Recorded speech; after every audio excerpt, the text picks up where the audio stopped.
Good afternoon, Facebook family. I want to talk to somebody today, and I want to talk to the one that is feeling stuck. Um, just feel like there is a hindrance with you moving forward in your craft, your ministry, your career, whatever the thing that you have before the Lord. It's important that we hear the voice of God over anybody else. I'm going to be very transparent with you for a moment. I'm going to share a testimony with you. I got saved in my early 20s, and before Christ, of course, my life was going down like a downhill spiral. It was just out of control. But when I gave my life to the Lord, it made all the difference for me in the world, and I'm so grateful for that. But this is one problem that I had. I was intimidated when it came to me understanding the voice of the Lord for myself versus other people telling me what God had for me or what He didn't have for me. I listened to people that I felt that were more seasoned than I was, and it definitely put a hindrance in my walk or in me moving forward in my personal ministry. I'm going to share something with you, so I'm very transparent. It's okay if you say what you want, feel how you want. Everybody know I'm just going to be me.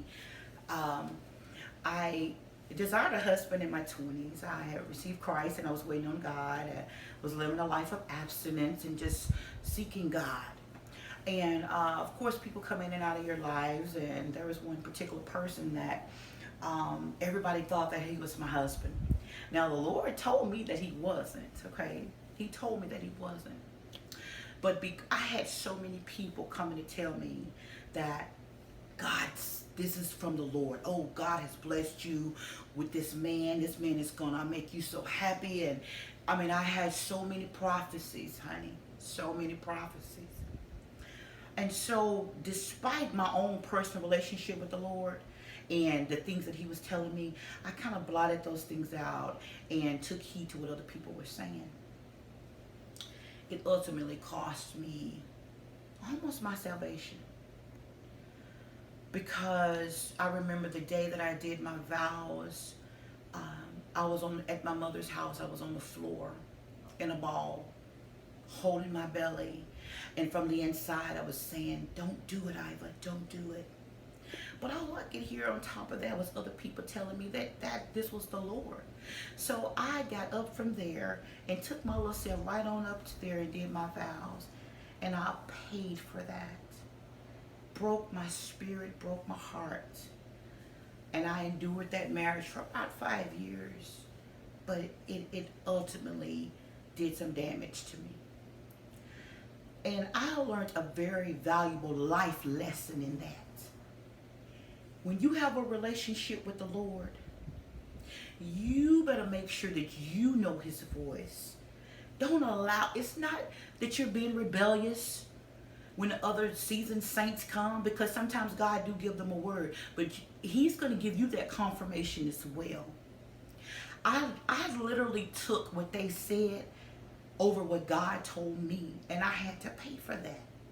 So I have learned in this walk, stay close to God and know His voice for yourself. Because at the end of the day, you're going to be the one held accountable for the actions that you make.